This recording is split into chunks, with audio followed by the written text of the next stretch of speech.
हर खबर पर होगी आपकी पकड़। डाउनलोड कीजिए एबीपी लाइव ऐप।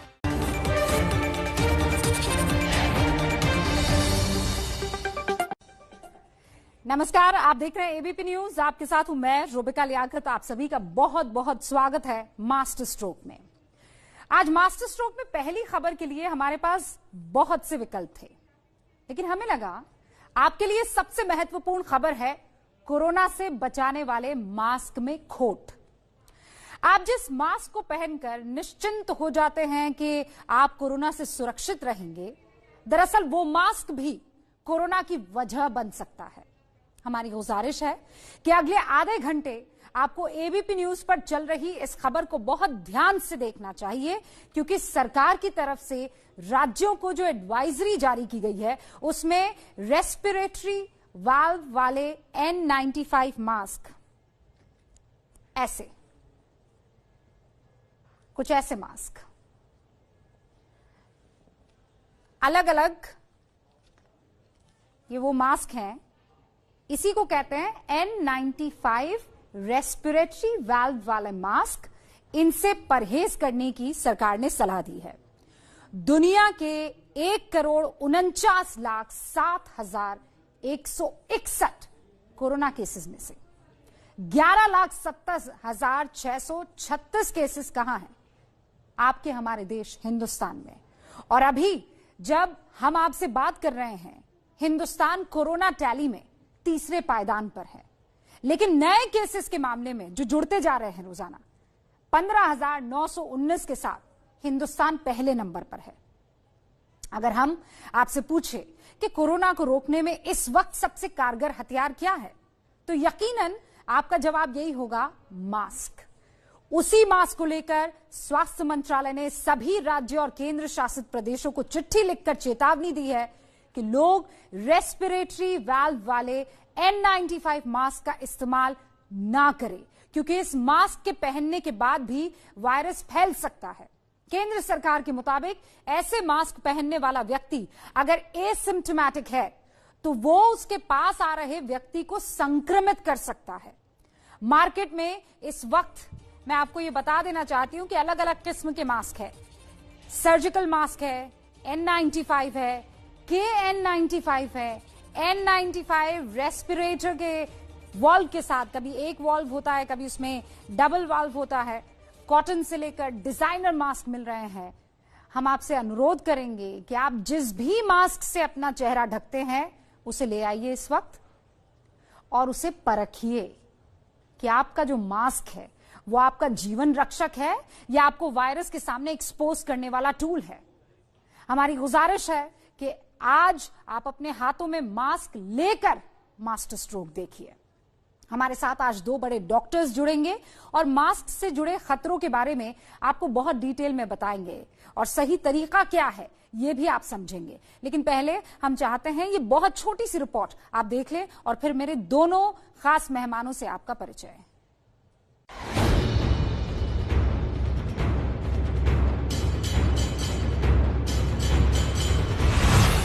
मास्क पहनने से कोरोना का खतरा 65% कम हो जाता है और इसी मास्क को लेकर सबसे नई सच्चाई सामने आई है। अगर आपके आसपास किसी ने N95 मास्क पहना है जिसमें रेस्पिरेटरी वॉल्व है तो उससे सावधान रहिए।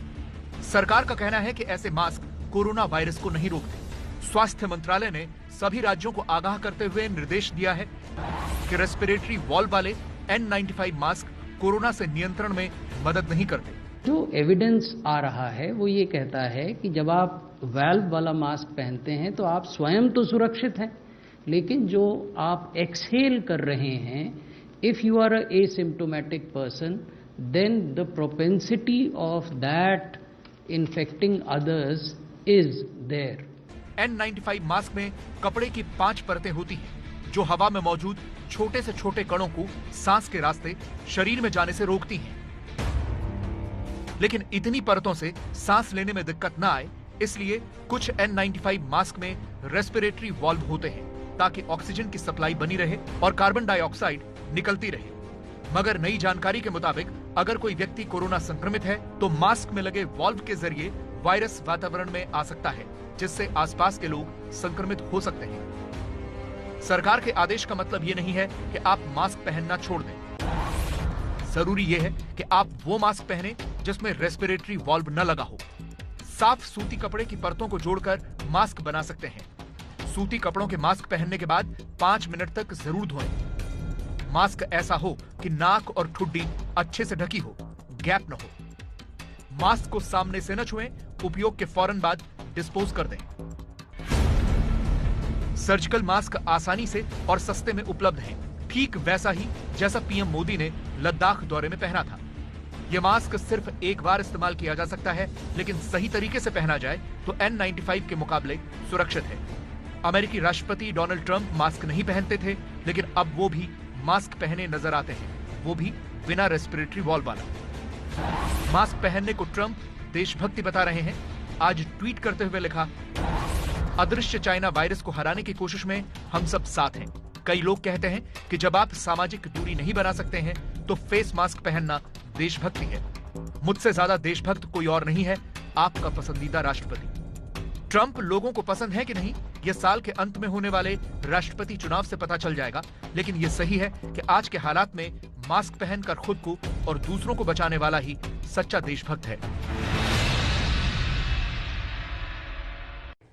और मुझे यकीन है, जैसा हमने आपसे अनुरोध किया था, आपने उन मास्क को जिनका आप इस्तेमाल करते हैं अपने साथ ले लिया होगा। हो सकता है ये मास्क आप पहनते हो सकता है कुछ ऐसा मास्क आप पहनते हो सकता है सर्जिकल मास्क जो है वो आप पहनते हो सकता है कि अब तक आप इस तरीके का मास्क जो है, ये देखिए वाल्व इसे कहते हैं, ये वाला मास्क पहन रहे हो सकता है आप डिजाइनर मास्क पहन रहे हो सकता है कि आप सूती कपड़े का मास्क पहन रहे हो, कुछ ऐसा। तो मेरे साथ इस वक्त फीलिक्स हॉस्पिटल के सीएमडी डॉक्टर डी के गुप्ता मौजूद हैं और दिल्ली के सर गंगाराम अस्पताल के सीनियर कंसल्टेंट डॉक्टर एम वली भी मौजूद हैं। आप दोनों का बहुत बहुत स्वागत है डॉक्टर। शुरुआत में डॉक्टर गुप्ता आपसे करना चाहती हूं। आज जब ये खबर आई तो मास्टर स्ट्रोक की पूरी टीम इस बात को लेकर हैरान थी कि भाई हम तो बड़ा महंगा समझ रहे थे इस मास्क को। हमें लग रहा था कि ये मास्क तो हमें बचाएगा, ज्यादा पैसे में बिकता है, लेकिन अब खबर ये आ रही है कि ये मास्क आपको बचाने वाला नहीं है, या इनफैक्ट आपको बचा दिया तो आप दूसरों को परेशान कर देंगे।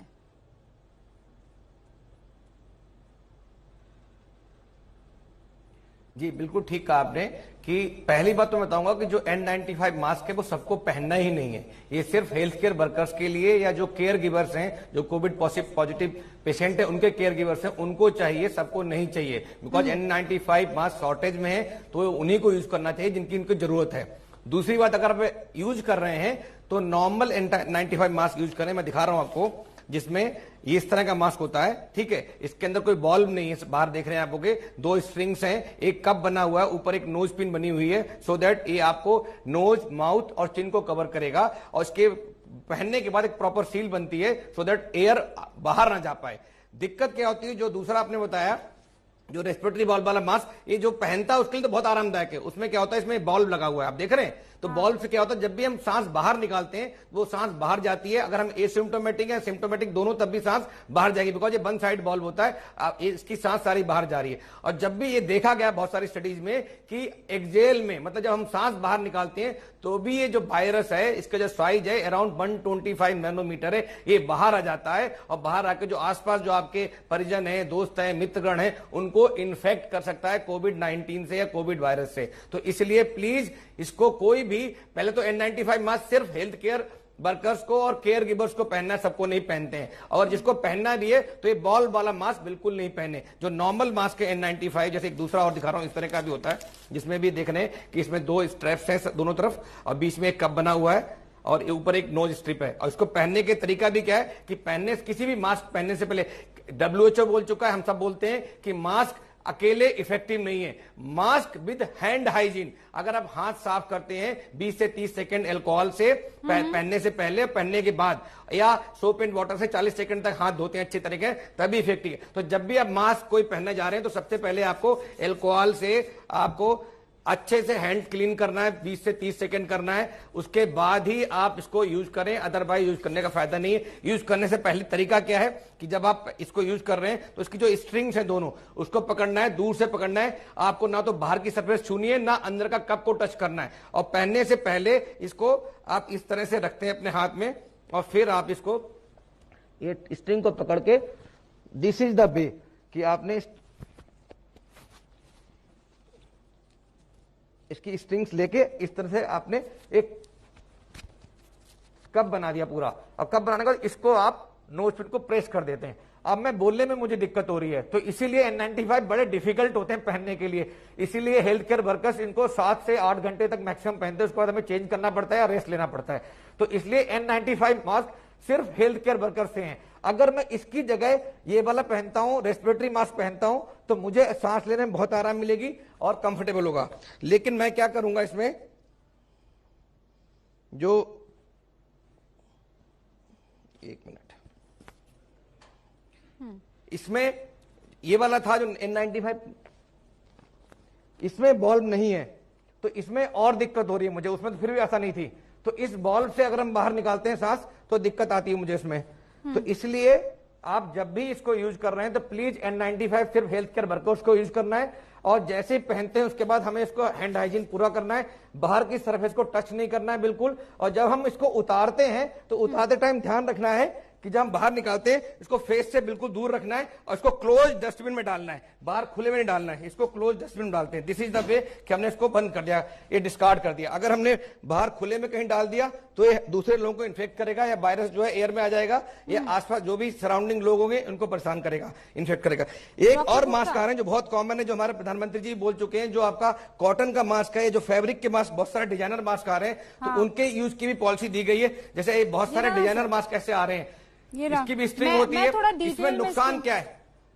एब्सोल्युटली, मैं उसी पे आ रही थी कि भाई आप कह रहे हैं N95 जो है वो सिर्फ उन्हीं लोगों को पहनना है जो हेल्थ सर्विस से ताल्लुक रखते हैं, या फिर डॉक्टर्स हैं, नर्स हैं, कंपाउंडर हैं। डॉक्टर वली भी मेरे साथ हैं। डॉक्टर गुप्ता, मैं आपके पास आऊंगी। डॉक्टर वली, मैं जब ऑफिस आती हूँ तो मेरी माँ ने कुछ मास्क बनाए हैं, पुराने कपड़े हैं, उनको अच्छे से उन्होंने धोया और उसके बाद वो मास्क बना दिया। कई मार्केट में भी मिल रहे हैं, कुछ डिजाइनर मास्क भी हैं। आपने जो पहना है वो सर्जिकल मास्क भी है। अभी सुन रही थी कि नहीं, इतनी लेयर होनी चाहिए मास्क में। प्लीज ये थोड़ा कंफ्यूजन दूर कीजिए। क्या गमछे वाला मास्क सही है कि ये लेयर वाला मास्क सही है? फिर एक मास्क है, इसमें तो कोई लेयर ही नहीं है मेरे पास, ये तो बस एक पटके टाइप का है, कपड़े टाइप का। तो ये पहनूंगी तो प्रॉब्लम तो नहीं होगी? देखिए, ये मैं आपको एक चित्र दिखा रहा हूं जैन मुनि का। हाँ, hope it is visible. Not really. Mahavir भगवान ने, हाँ, थोड़ा सा फ्लैप नीचे कर दीजिए। हाँ, थोड़ा सा फ्लैप नीचे कर दीजिए। सबसे पहले मास्क। Okay, wonderful doctor. हाँ डॉक्टर वली,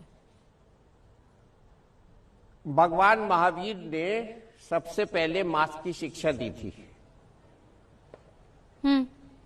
जो हमारी ट्रेडिशन मास्क की बहुत पुरानी है। अच्छा, उसके बाद गांवों में लोग ढांटा बांधते थे। जब पुराने जमाने में किसी गली से निकलते थे, वहां कूड़े की स्मेल आती थी, तो लोग अपना ढांटा आगे कर लेते थे। औरतें दुपट्टा ओढ़ती थी। तो ये सब इन्फेक्शन प्रिवेंशन की वेरियस स्टेजेस सोसाइटी में थी। ओके, मास्क का नाम नहीं था, लेकिन इन्फेक्शन प्रिवेंशन स्ट्रेटेजी थी। प्रधानमंत्री जी ने सबसे पहले इस बात को आसान किया। उन्होंने कहा मुंह को कवर करिए, फेस कवर करिए।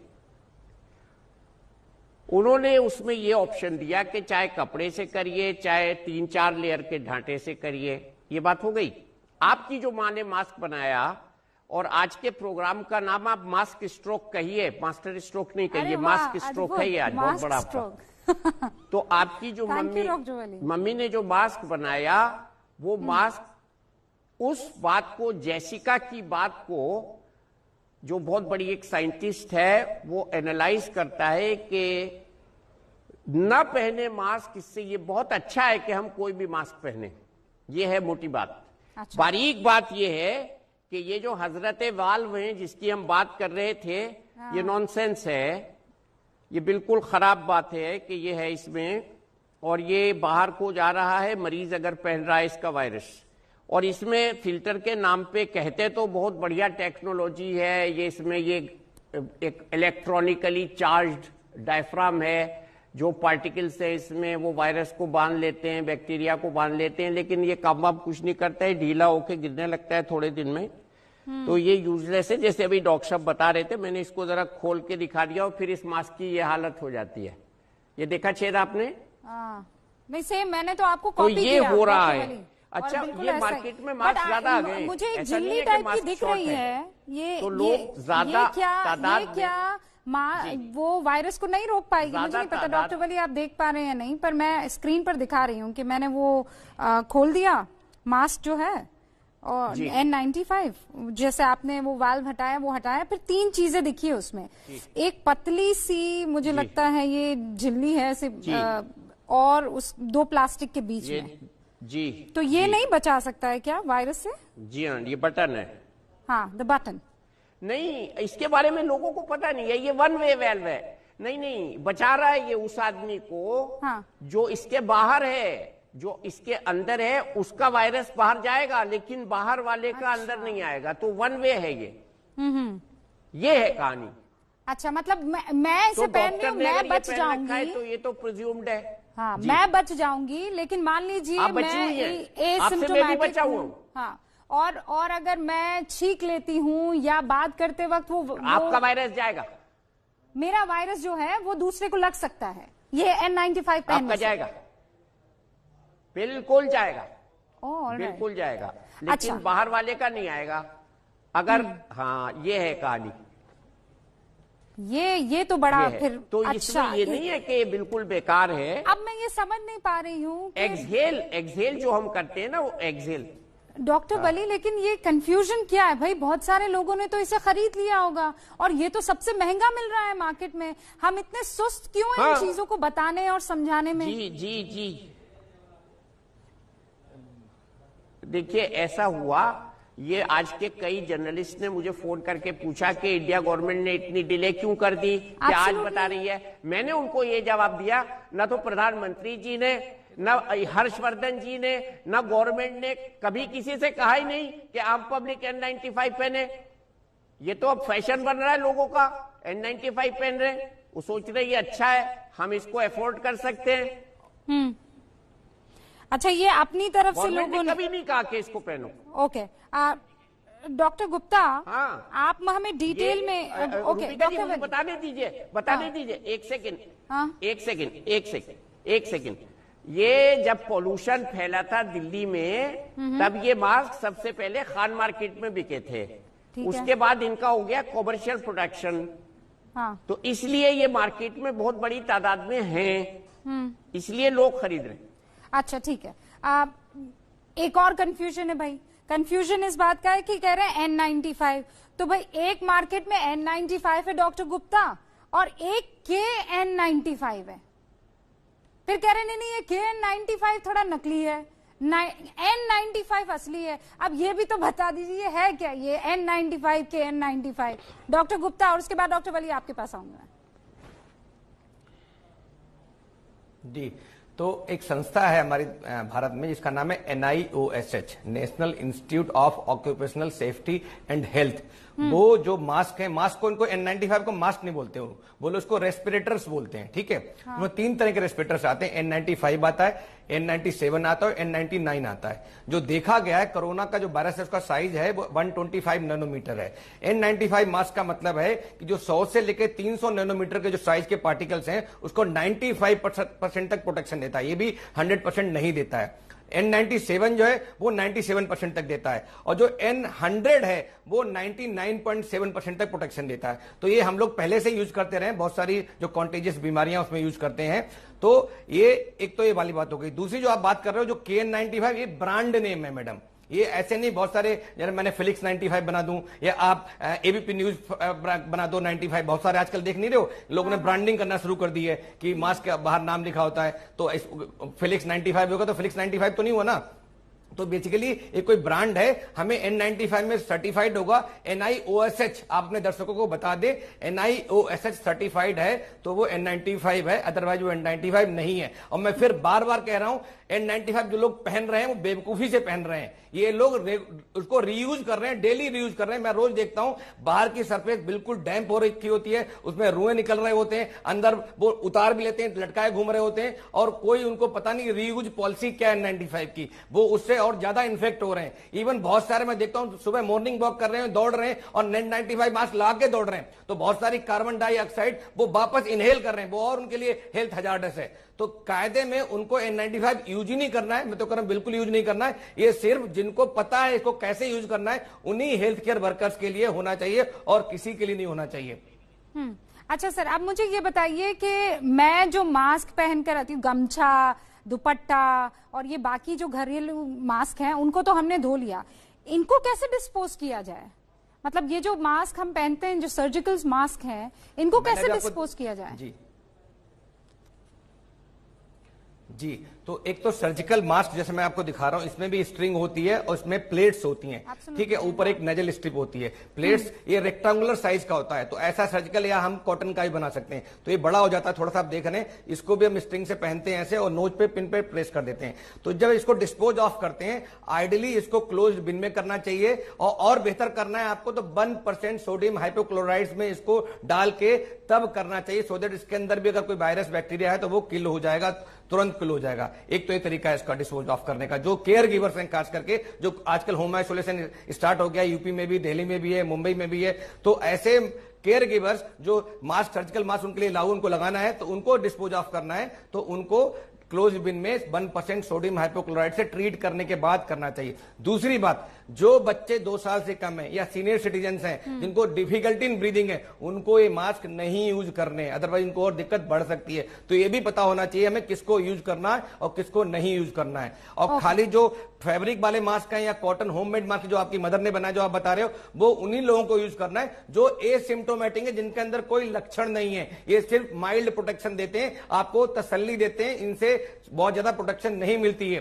सर्जिकल मास्क आपको इससे 10 गुना ज्यादा प्रोटेक्शन देते हैं और N95 50 गुना ज्यादा प्रोटेक्शन देता है। तो इसलिए ध्यान रख, इसमें भी 5% चांस होते हैं वायरस के बाहर जाने के, बिकॉज साइड में बहुत सारे लीकेज होते हैं, तो इसलिए हम इसका सील टेस्ट करते हैं, तो लीकेज से बाहर चली जाती हैं। इसमें लीकेज और ज्यादा होते हैं, बिकॉज ये लूज होता है सर्जिकल मास्क, तो इसमें और ज्यादा लीकेज चांसेस होते हैं। जब हम बात कर रहे होते हैं तो हमारे ऊपर से और नीचे से, चिन के नीचे से, जॉ के पास से एयर लीक होगी, और एयर लीक होगी तो वायरस भी लीक होगा बाहर। जो ऐसे ही सेम कॉटन वाले में भी, तो दे आर गिविंग एक हल्का सा प्रोटेक्शन है, बिकॉज एसिम्प्टोमेटिक है, चांसेस है वो बंदा इन्फेक्शन ट्रांसमिट नहीं करेगा और भीड़ भाड़ में जाएगा, तो वहां पे भीड़ भाड़ में इलाकों में जहां पे सोशल डिस्टेंसिंग पॉसिबल नहीं है, वहां पे वहां पे इसको लगाना चाहिए। तो हैंड जो मास्क यूज करने के साथ सबसे इंपॉर्टेंट है सोशल डिस्टेंसिंग मेंटेन करना।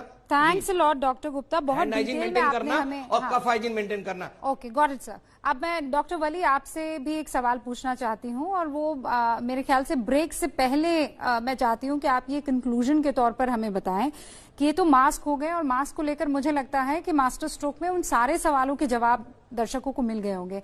इनकेस कुछ ऐसी बात है जो छूट गई है, प्लीज बताइए। ये जो लेयर को लेकर आजकल ये नया चला है कि तुम कौन से कितने लेयर का पहन रही हो, 2 लेयर है, 3 लेयर है, 4 लेयर है, ये इससे कोई फर्क है कि नहीं पड़ता है?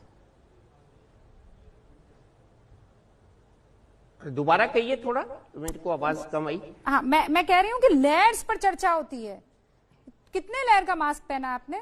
5 लेयर का कि 4 लेयर का कि 3 लेयर का? अरे देखो, layer, yes yes yes, layers तो देखिए, हाँ देखिए 5 इसमें स्टैंडर्ड जो मास्क है जिसकी हम बात करें N95, 5 layer minimum, without any filter, without any छेद, विदाउट एनी रास्ता, without any defect, and it should better have a clip to fit on the nose. और अगर मेरे चश्मा इससे फॉग हो रहा है, इसका मतलब सांस लीक करके ऊपर जा रही है, चश्मा नहीं फॉग होना चाहिए। अच्छा, ये जो मास्क हैं हमारे देश में, जरा एक आपको मज़े का खेस बात बताऊं, 1 रुपए का और 1.5 रुपए का भी मिल रहा है, और अच्छा मास्क 5 से 10 रुपए का मिल रहा है, ये वाला सर्जिकल मास्क। इसमें बीच में एक इनविजिबल लेयर है जो एक्चुअल फिल्टर है, अच्छे सर्जिकल मास्क में होती है। तो ये 3 लेयर्ड है प्रॉपर, और ये नहीं है। इसकी पहचान ये है कि आप मोमबत्ती में फूंक मारिए, मोमबत्ती में फूंक मारिए और ये मोमबत्ती बुझ गई, ठीक है, बुझ गई। और इसको पहन के मैं मानूंगा तो नहीं बुझेगी, आई एम श्योर। अच्छा, ऐसे टेस्ट किया जा सकता है पहचान कॉमन मैन के लिए। हाँ, बहुत बहुत शुक्रिया। कॉमन मैन, डॉक्टर वली, पहचान डॉक्टर गुप्ता, आप दोनों का बहुत बहुत शुक्रिया। ये बहुत महत्वपूर्ण है क्योंकि इस वक्त अगर कोरोना से कोई सबसे बढ़िया हथियार है जो हमें बचा सकता है तो वो ये मास्क है। लेकिन जैसा डॉक्टर वली और डॉक्टर गुप्ता ने कहा कि सिर्फ मास्क नहीं, आपको अपने हाथ लगातार सैनिटाइज करने हैं, आपको वो हाइजीन मेंटेन करके रखनी है। और प्लीज, ये लड़ाई अभी खत्म नहीं हुई है। कोरोना को लेकर सिर्फ चिंताजनक बातें ही नहीं है, अच्छी खबर भी आ रही है। ऑक्सफोर्ड यूनिवर्सिटी ने कोरोना का जो एंटीडोट है वो तैयार कर दिया है। वो अपने दूसरे फेज में सफल हो गया है। मतलब ये कि दवा अब अपने ट्रायल के अंतिम चरण में है। अगले चरण में दवा का हजारों लोगों पर परीक्षण किया जाएगा और ये परीक्षण सफल रहा तो फिर दवा आम आदमी के लिए, आपके और हमारे लिए उपलब्ध हो जाएगी। अच्छी बात यह है कि कोरोना की दवा का निर्माण भारत में हो रहा है। लेकिन आप सोच रहे होंगे कि आखिर दवा मिलेगी कब तक? तो आपके इसी सवाल का जवाब हमारी इस रिपोर्ट में, और ध्यान से देखिए।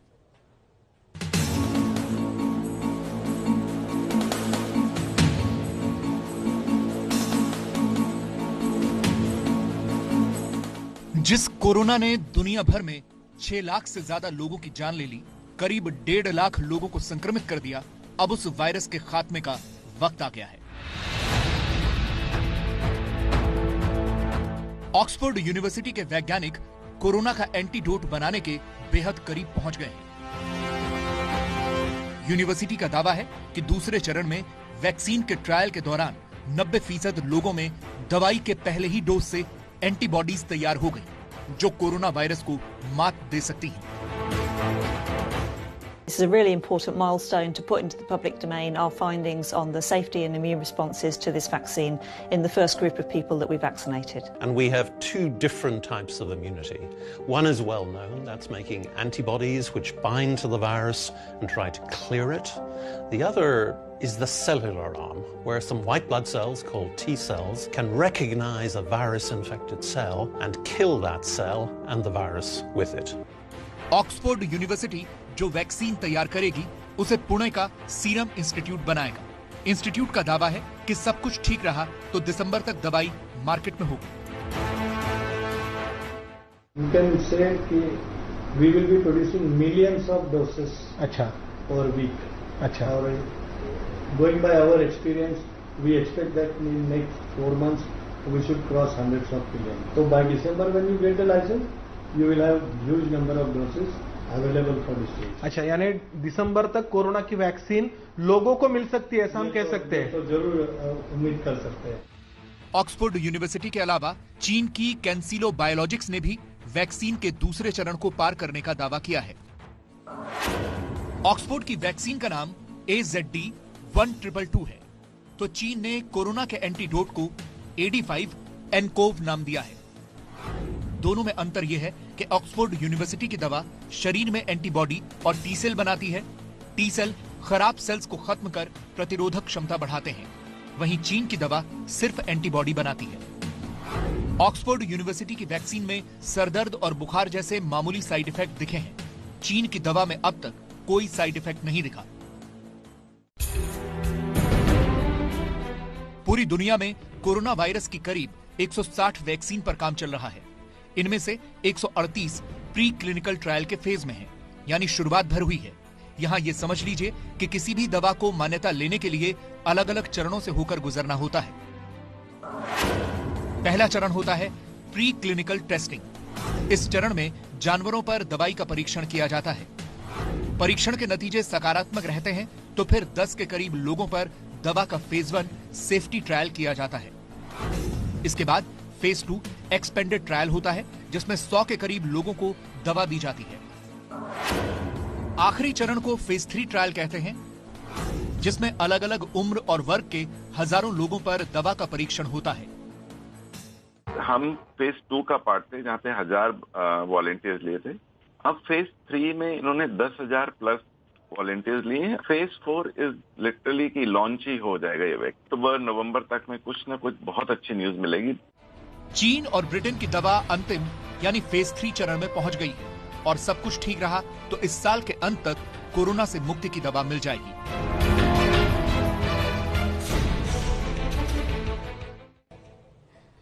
लोग कह रहे हैं बस लंबा इंतजार ना करना पड़े। वैसे इंतजार तो राम मंदिर निर्माण को लेकर भी था। आने वाली 5 तारीख ऐतिहासिक होने वाली है अब, क्योंकि इस दिन बीजेपी के 3 दशकों का संकल्प पूरा होने वाला है। ये वो संकल्प है जिसका सपना बीजेपी ने न जाने कितने सालों तक देखा।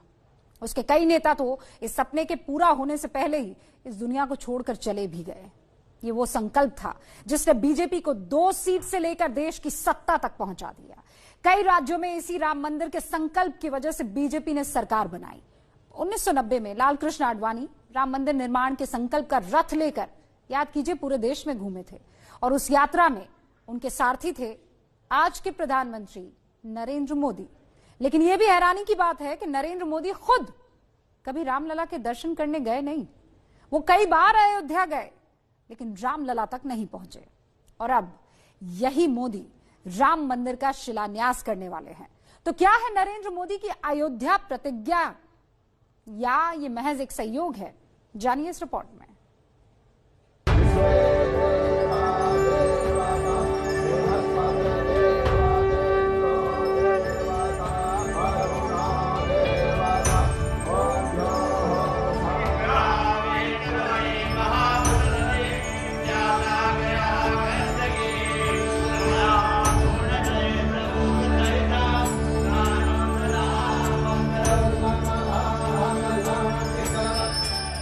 प्रधानमंत्री नरेंद्र मोदी एक परम शिव भक्त,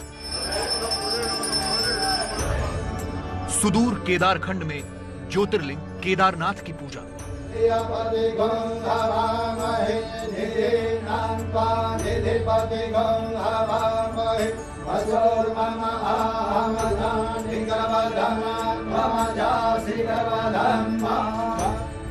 काशी के तो वो सांसद हैं, इसलिए अक्सर काशी विश्वनाथ जाते हैं और बाकायदा रुद्राभिषेक करते हैं।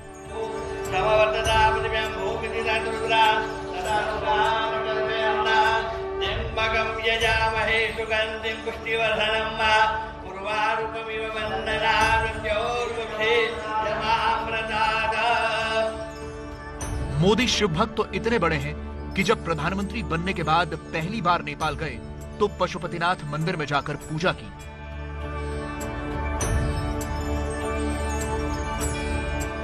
प्रधानमंत्री मोदी देवी के भी बड़े भक्त हैं और नवरात्रि में बाकायदा 9 दिनों तक व्रत भी रखते हैं।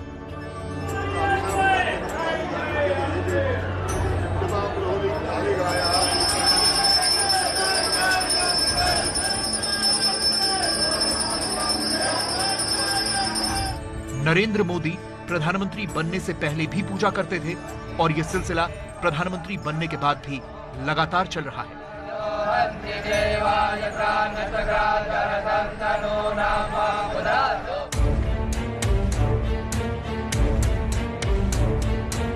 लेकिन क्या आपको पता है कि नरेंद्र मोदी प्रधानमंत्री बनने के बाद आज तक एक बार भी अयोध्या में रामलला के दर्शन करने नहीं गए? चुनावी रैली करने के लिए वो अयोध्या जरूर गए लेकिन भगवान राम के दर्शन नहीं किए। पिछले साल 1 मई को प्रधानमंत्री मोदी चुनावी रैली के लिए अयोध्या गए थे। ये रैली स्थल राम जन्मभूमि से सिर्फ 35 किलोमीटर दूर था। उन्होंने यहां प्रचार किया, अपने लिए वोट मांगे, लेकिन ना तो राम मंदिर की बात की और ना ही दर्शनों के लिए गए। 6 साल पहले भी वो प्रचार के लिए ही अयोध्या गए थे। वो तब प्रधानमंत्री नहीं बने थे, लेकिन उस वक्त भी उन्होंने ना तो रामलला के दर्शन किए और ना ही चुनावी रैली में राम मंदिर का नाम तक लिया। सवाल है कि क्या मोदी ने मंदिर के शिलान्यास पर ही जाने की कोई प्रतिज्ञा की थी? मोदी जी रामलला का दर्शन तब करेंगे जब मंदिर निर्माण का श्री गणेश करेंगे और मोदी जी ही मंदिर निर्माण प्रारंभ करेंगे। इसलिए मोदी की इच्छा है कि जब मैं रामलला का दर्शन करने जाऊं तब मंदिर निर्माण प्रारंभ करूं। हर मुद्दे पर मुखरता से बोलने वाले प्रधानमंत्री मोदी अयोध्या पर कुछ भी खुलकर कहने से बचते रहे हैं। यहां तक कि पिछले साल 9 नवंबर को जब सुप्रीम कोर्ट का फैसला आया तब भी मोदी ने मंदिर निर्माण के बजाय राष्ट्र निर्माण की बात की। इस विवाद का भले ही कई पीढ़ियों पर असर पड़ा हो, लेकिन इस फैसले के बाद हमें यह संकल्प करना होगा कि अब नई पीढ़ी नए सिरे से न्यू इंडिया के निर्माण में जुटेगी। राम मंदिर पर जब भी किसी ने कोई बयानबाजी की तो प्रधानमंत्री ने सार्वजनिक मंचों से उन्हें रोका। कुछ बयान बहादुर लोग, कुछ बड़बोले लोग अनाप शनाप बयानबाजी राम मंदिर लेकर के शुरू कर दी है। उनको हाथ जोड़ करके विनती करता हूं, भगवान की खातिर, प्रभु राम की खातिर आंख बंद करके सिर्फ और सिर्फ भारत की न्याय प्रणाली के प्रति श्रद्धा रखें। सवाल ये है कि जिस बीजेपी की पूरी राजनीति राम मंदिर के इर्द गिर्द घूमती रही, जो बीजेपी राम मंदिर के दम पर 2 से 300 से ज्यादा सीटों पर आ गई और जिस बीजेपी ने अब तक 5 बार सरकार बना ली, उस पार्टी के सबसे बड़े नेता आखिर राम मंदिर और अयोध्या से ऐसी दूरी बनाकर क्यों रखते हैं? 25 सितंबर 1990 को लाल कृष्ण आडवाणी ने गुजरात के सोमनाथ से रथ यात्रा की शुरुआत की थी और आडवाणी के सारथी थे नरेंद्र मोदी। गुजरात में रथ यात्रा के संयोजन का जिम्मा नरेंद्र मोदी को ही दिया गया था और यह जिम्मेदारी खुद लालकृष्ण आडवाणी ने दी थी। नरेंद्र मोदी तब बीजेपी के नेता नहीं थे, वो राष्ट्रीय स्वयंसेवक संघ के प्रचारक थे, लेकिन यात्रा की सफलता ने नरेंद्र मोदी को आरएसएस से बीजेपी में आने का मौका दिया। श्रीमान आडवाणी जी का उत्साह, क्योंकि ये जो रथ है लोक रथ है, जनता का रथ है, जो सोमनाथ से चला है और जिसने मन में संकल्प किया हुआ है कि 30 अक्टूबर को वहां पर पहुंच करके कार सेवा करेंगे और मंदिर वहीं बनाएंगे, उसको कौन रोकेगा? कौन सी सरकार रोकने वाली है? बीजेपी ने पूरे देश में जो माहौल बनाया उसका राजनीतिक फायदा भी उन्हें तुरंत हुआ। लोकसभा में बीजेपी की सीटें बढ़ती चली गईं, 2 से 85, 85 से 120 और फिर 1996 में 161 सीटें हो गईं और पहली बार देश में बीजेपी की सरकार बनी। हालांकि ये सरकार सिर्फ 13 दिन ही चली, लेकिन भारतवर्ष में बीजेपी के युग की शुरुआत हो चुकी थी और इसका श्रेय जाता है उसी रथ यात्रा को जो राम मंदिर बनाने के लिए की गई थी। रामचंद्र की मंदिर बन के रहेगा, बच्चा बच्चा राम का, लाठी गोली खाएंगे, मंदिर वहीं बनाएंगे।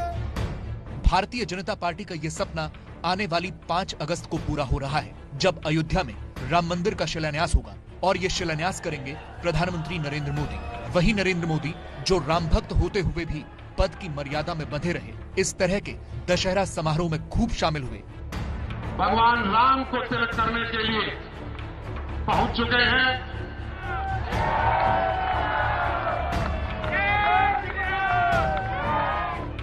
जब गुजरात के मुख्यमंत्री थे तब दशहरे पर शस्त्र पूजा भी करते थे, लेकिन राम मंदिर पर नारेबाजी वाली बयानबाजी से हमेशा दूर रहे। अब 5 अगस्त को बीजेपी का दशकों पुराना संकल्प पूरा होने जा रहा है और उस दिन प्रधानमंत्री मोदी क्या कहते हैं, इसका इंतजार रहेगा। यह भी कहा जा रहा है कि राम मंदिर निर्माण में 3 से 3.5 साल तक का वक्त लग सकता है, यानी 2024 के लोकसभा चुनावों में बीजेपी को फिर से राम मंदिर निर्माण का फायदा मिलने की पूरी संभावना है। 4-4, 5-5 घंटे वीडियो कॉन्फ्रेंस होती थी और उस हिसाब से हम लोग घर बैठे, मतलब ऑफिस तो नहीं आ पाते थे, तो घर पे बैठ के ये मंदिर को विस्तार किया गया, नक्शा बनाया गया, मतलब फाउंडेशन मंदिर काम शुरू हो जाएगा। ये सारी प्रोसेस के लेके करीब 3.5 साल ये मंदिर को, मतलब उसमें 3.5 साल बाद पूरे भारतवर्ष के यात्री वहां जाके भगवान राम के दर्शन कर सकते हैं। यानी पिछले 3 दशकों से बीजेपी के लिए मददगार साबित हो रहा राम मंदिर आगे भी राजनीतिक रूप से पार्टी की सेवा करता रहेगा। राम मंदिर के संकल्प और राम मंदिर के लिए वो रास्ता इतना लंबा था कि इस बीच जो मॉडल तैयार किया गया था वो जगह जगह पहुंच गया, और अब जब आप राम मंदिर के बारे में सोचते हैं तो वही मॉडल आपके जहन में रहता है, और इसीलिए ये फैसला लिया गया है कि उसमें कोई रद्दोबदल नहीं होगा, बस मंजिल बढ़ा दी जा सकती है। देखिए, उत्तर प्रदेश सरकार ने कोरोना मरीजों के लिए एक नई डिस्चार्ज पॉलिसी का ऐलान किया है। अगर आप उत्तर प्रदेश में रहते हैं तो बहुत ध्यान से सुनिए। कोरोना के ऐसे मरीज जिनमें किसी तरह के कोई गंभीर लक्षण नहीं है, उन्हें डिस्चार्ज होने के बाद भी 7 दिन होम क्वारंटीन में रहना होगा। गंभीर लक्षण वाले कोरोना मरीजों के लक्षण खत्म होने के 3 दिन बाद सैंपल लिया जाएगा और फिर डिस्चार्ज होंगे।